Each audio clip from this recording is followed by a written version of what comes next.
He arrived late at night by the yellow diligence, stiff and cramped after the toilsome ascent of 3 slow hours. The village, a single mass of shadow, was already asleep. Only in front of the little hotel was there noise and light and bustle, for a moment. The horses, with tired slouching gait, crossed the road and disappeared into the stable of their own accord, their harness trailing in the dust, and the lumbering diligence stood for the night where they had dragged it, the body of a great yellow-sided beetle with broken legs. In spite of his physical weariness, the schoolmaster, revelling in the first hours of his 10-guinea holiday, felt exhilarated. For the high alpine valley was marvellously still. Stars twinkled over the torn ridges of the Dent du Midi, where spectral snows gleamed against rocks that looked like ebony, and the keen air smelt of pine forests, dew-soaked pastures, and freshly sawn wood. He took it all in with a kind of bewildered delight for a few minutes, while the other 3 passengers gave directions about their luggage and went to their rooms. Then he turned and walked over the coarse matting into the glare of the hall, only just able to resist stopping to examine the big mountain map that hung upon the wall by the door. And, with a sudden disagreeable shock, he came down from the ideal to the actual. For at the inn, the only inn, there was no vacant room. Even the available sofas were occupied. How stupid he had been not to write! Yet it had been impossible, he remembered, for he had come to the decision suddenly that morning in Geneva, enticed by the brilliance of the weather after a week of rain. They talked endlessly, this gold-braided porter and the hard-faced old woman. Her face was hard, he noticed, gesticulating all the time, and pointing all about the village with suggestions that he ill understood, for his French was limited, and their patois was fearful. There he might find a room, or there, but we are, hélas, full, more full than we care about. Tomorrow, perhaps, if so-and-so give up their rooms. And then, with much shrugging of shoulders, the hard-faced old woman stared at the gold-braided porter, and the porter stared sleepily at the schoolmaster. At length, however, by some process of hope he did not himself understand, and following directions given by the old woman that were utterly unintelligible, he went out into the street and walked towards a dark group of houses she had pointed out to him. He only knew that he meant to thunder at a door and ask for a room. He was too weary to think out details. The porter half made to go with him, but turned back at the last moment to speak with the old woman. The houses sketched themselves dimly in the general blackness. The air was cold. The whole valley was filled with the rush and thunder of falling water. He was thinking vaguely that the dawn could not be very far away, and that he might even spend the night wandering in the woods, when there was a sharp noise behind him, and he turned to see a figure hurrying after him. It was the porter, running. And in the little hall of the inn there began again a confused 3-cornered conversation, with frequent muttered colloquy, and whispered asides in patois between the woman and the porter, the net result of which was that, if monsieur did not object, there was a room, after all, on the first floor, only it was, in a sense, engaged, that is to say. But the schoolmaster took the room without inquiring too closely into the puzzle that had somehow provided it so suddenly. The ethics of hotel-keeping had nothing to do with him. If the woman offered him quarters, it was not for him to argue with her whether the said quarters were legitimately hers to offer. But the porter, evidently a little thrilled, accompanied the guest up to the room and supplied in a mixture of French and English details omitted by the landlady. And Minturn, the schoolmaster, soon shared the thrill with him, and found himself in the atmosphere of a possible tragedy. All who know the peculiar excitement that belongs to lofty mountain valleys, where dangerous climbing is a chief feature of the attractions, will understand a certain faint element of high alarm that goes with the picture. One looks up at the desolate, soaring ridges and thinks involuntarily of the men who find their pleasure for days and nights together, scaling perilous summits among the clouds, and conquering inch by inch the icy peaks that forever shake their dark terror in the sky. The atmosphere of adventure, spiced with the possible horror of a very grim order of tragedy, is inseparable from any imaginative contemplation of the scene, and the idea Minturn gleaned from the half-frightened porter lost nothing by his ignorance of the language. This Englishwoman, the real occupant of the room, had insisted on going without a guide. She had left just before daybreak 2 days before. The porter had seen her start, and she had not returned. The route was difficult and dangerous, yet not impossible for a skilled climber, even a solitary one. And the Englishman was an experienced mountaineer. Also, she was self-willed, careless of advice, bored by warnings, self-confident to a degree. Moreover, for she kept entirely to herself, and sometimes remained in her room with locked doors, admitting no one for days together, a crank evidently of the first water. This much Minturn gathered clearly enough from the porter's talk while his luggage was brought in and the room set to rights. Further, too, that the search party had gone out and might, of course, return at any moment. In which case... Thus the room was empty, yet still hers. If Monsieur did not object, if the risk he ran of having to turn out suddenly in the night... It was the loquacious porter who furnished the details that made the transaction questionable, and Minturn dismissed the loquacious porter as soon as possible, and prepared to get into the hastily arranged bed and snatch all the hours of sleep he could before he was turned out.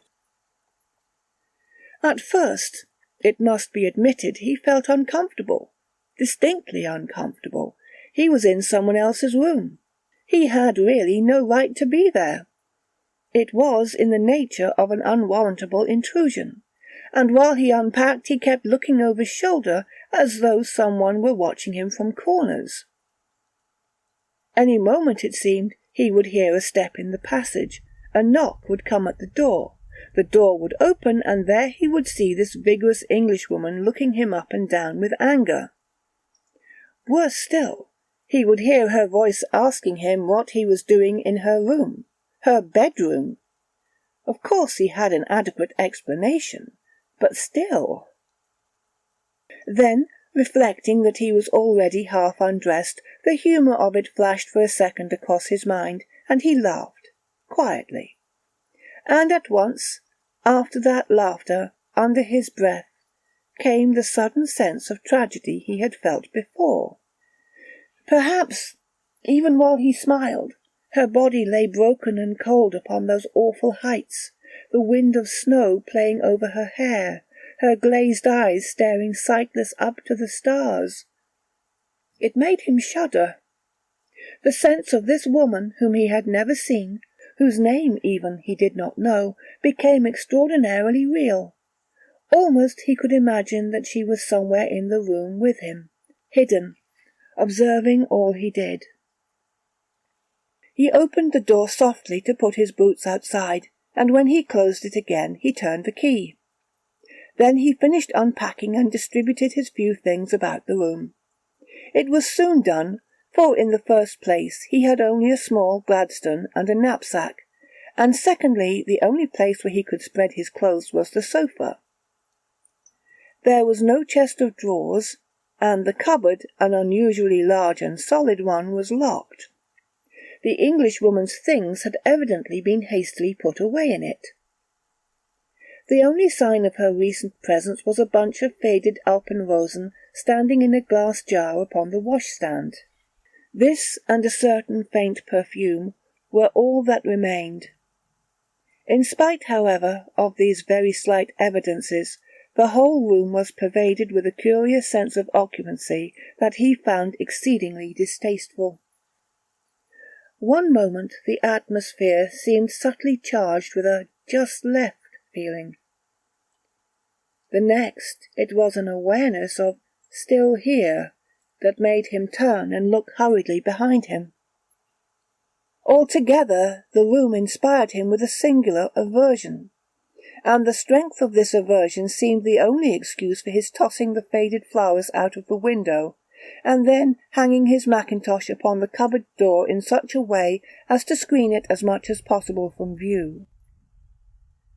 For the sight of that big, ugly cupboard, filled with the clothing of a woman who might then be beyond any further need of covering, thus his imagination insisted on picturing it, touched in him a startled sense of the incongruous that did not stop there, but crept through his mind gradually till it merged somehow into a sense of a rather grotesque horror.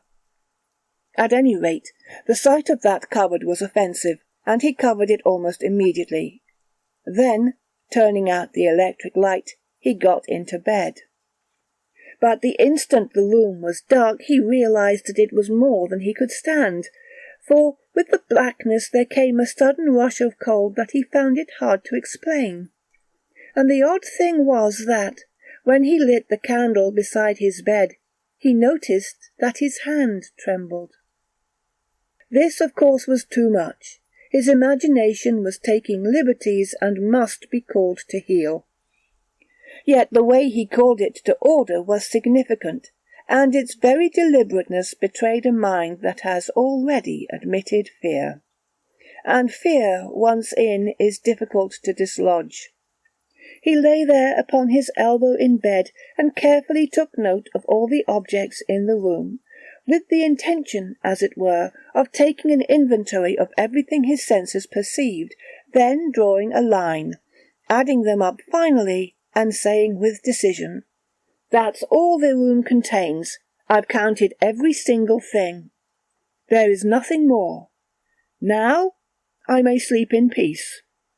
And it was during this absurd process of enumerating the furniture of the room that the dreadful sense of distressing lassitude came over him that made it difficult even to finish counting. It came swiftly, yet with an amazing kind of violence that overwhelmed him softly and easily, with a sensation of enervating weariness hard to describe. And its first effect was to banish fear. He no longer possessed enough energy to feel really afraid or nervous. The cold remained, but the alarm vanished, and into every corner of his usually vigorous personality crept the insidious poison of a muscular fatigue, at first, that in a few seconds, it seemed, translated itself into spiritual inertia. A sudden consequence of the foolishness, the crass futility of life, the effort, of fighting, of all that makes life worth living, oozed into every fibre of his being, and left him utterly weak. A spirit of black pessimism, that was not even vigorous enough to assert itself, invaded the secret chambers of his heart. Every picture that presented itself to his mind came dressed grey shadows. Those bored and sweating horses toiling up the ascent, to nothing. That hard-faced landlady taking so much trouble to let her desire for gain conquer her sense of morality, for a few francs. That gold-braided porter, so talkative, fussy, energetic, and so anxious to tell all he knew. What was the use of them all? And for himself, what in the world was the good of all the labour and drudgery he went through in that preparatory school, where he was junior master? What could it lead to? Wherein lay the value of so much uncertain toil, when the ultimate secrets of life were hidden, and no one knew the final goal? How foolish was effort, discipline, work! How vain was pleasure! How trivial the noblest life! With a jump that nearly upset the candle, Minturn challenged this weak mood. Such vicious thoughts were usually so remote from his normal character that the sudden vile invasion produced a swift reaction, yet only for a moment. Instantly again the depression descended upon him like a wave. His work, it could lead to nothing but the dreary labour of a small headmastership after all, seemed as vain and foolish as his holiday in the Alps. What an idiot he had been, to be sure, to come out with a knapsack merely to work himself into a state of exhaustion, climbing over toilsome mountains that led to nowhere, resulted in nothing. A dreariness of the grave possessed him. Life was a ghastly fraud. Religion a childish humbug. Everything was merely a trap of death, a coloured toy that nature used as a decoy. But a decoy for what? For nothing. There was no meaning in anything. The only real thing was death. And the happiest people were those who found it soonest. Then why wait for it to come? He sprang out of bed, thoroughly frightened. This was horrible. Surely mere physical fatigue could not produce a world so black, an outlook so dismal, a cowardice that struck with rich sudden hopelessness at the very roots of life. For normally he was cheerful and strong, full of the tides of healthy living, and this appalling lassitude swept the very basis of his personality into nothingness and the desire for death. It was like the development of a secondary personality. He had read, of course, how certain persons who suffered shocks developed thereafter entirely different characteristics, memory, tastes, and so forth. It had all rather frightened him.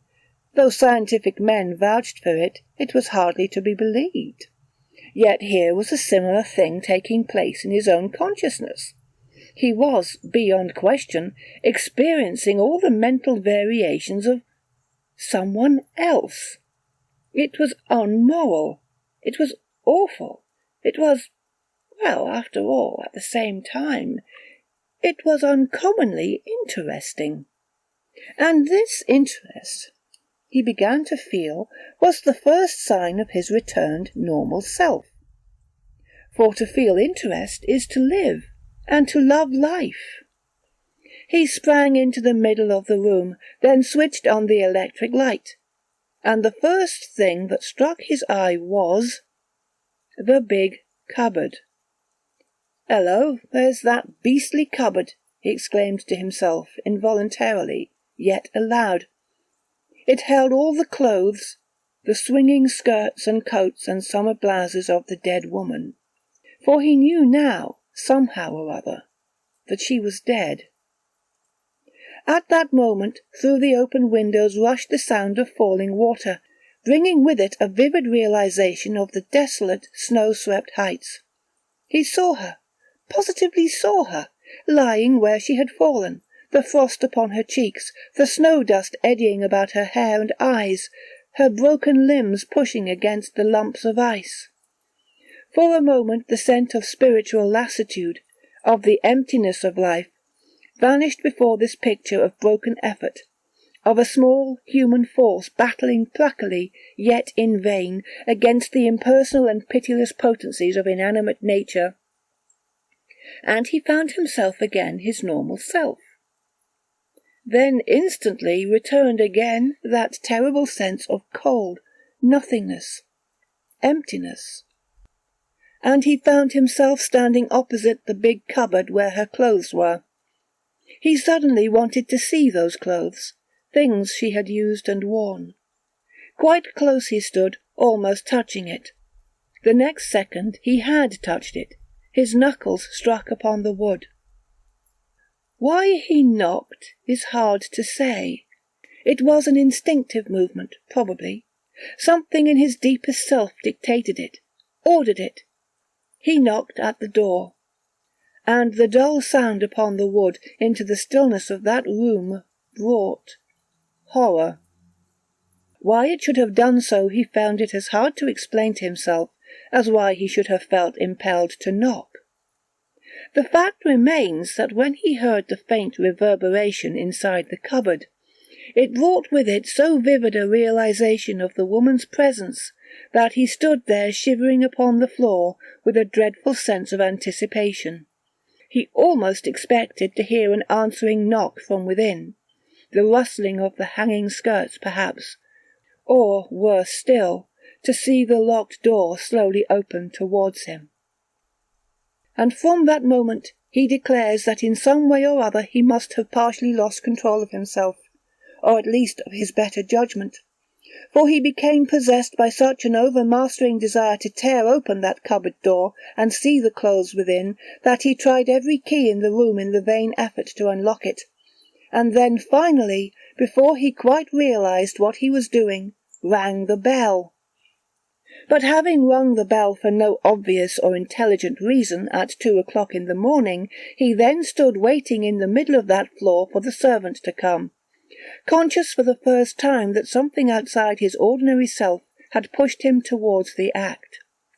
It was almost like an internal voice that directed him, and thus, when at last steps came down the passage and he faced the cross and sleepy chambermaid, amazed at being summoned at such an hour, he found no difficulty in the matter of what he should say. For the same power that insisted he should open the cupboard door also impelled him to utter words over which he apparently had no control. "It is not you I rang for," he said with decision and impatience. "I want a man. Wake the porter and send him up to me at once. Hurry, I tell you, hurry!" When the girl had gone, frightened at his earnestness, Minturn realized that the words surprised himself as much as they surprised her. Until they were out of his mouth he had not known what exactly he was saying, but now he understood that some force, foreign to his own personality, was using his mind and organs. The black depression that had possessed him a few moments before was also part of it. The powerful mood of this vanished woman had somehow momentarily taken possession of him, communicated possibly by the atmosphere of things in the room still belonging to her. But even now, when the porter, without coat or collar, stood beside him in the room, he did not understand why he insisted, with a positive fury admitting no denial, that the key of that cupboard must be found, and the door instantly opened. The scene was a curious one.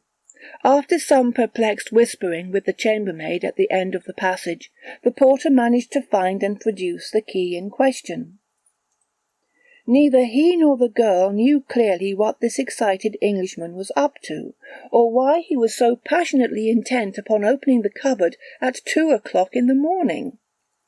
They watched him with an air of wondering what was going to happen next, but something of his curious earnestness, even of his late fear, communicated itself to them, and the sound of the key grating in the lock made them both jump. They held their breath as the creaking door swung slowly open. All heard the clatter of that other key as it fell against the wooden floor within. The cupboard had been locked from the inside. But it was the scared housemaid, from her position in the corridor, who first saw, and with a wild scream fell crashing against the banisters. The porter made no attempt to save her. The schoolmaster and himself made a simultaneous rush towards the door, now wide open. They, too, had seen. There were no clothes, skirts, or blouses on the pegs, but they saw the body of the Englishwoman suspended in mid-air, the head bent forward. Jarred by the movement of unlocking, the body swung slowly round to face them. Pinned upon the inside of the door was a hotel envelope with the following words pencilled in straggling writing: "Tired, unhappy, hopelessly depressed. I cannot face life any longer. All is black. I must put an end to it. I meant to do it on the mountains, but was afraid. I slipped back to my room unobserved. This way is easiest and best."